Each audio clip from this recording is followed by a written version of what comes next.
老话说，吃肉不如喝汤，吃米不如喝泥膏。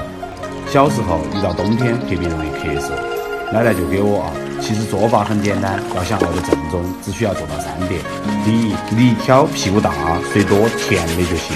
找个簸箕磨成浆，低碳又环保，切记泥骨头不能要哈。第二，加辅料，烧开后熬20几分钟，才能充分发挥泥的价值。过滤2遍，不要渣，否则就不清纯了哈。第三，大火烧开，转小火，锅里再冒泡就行，熬5到6小时，看见坚持哦。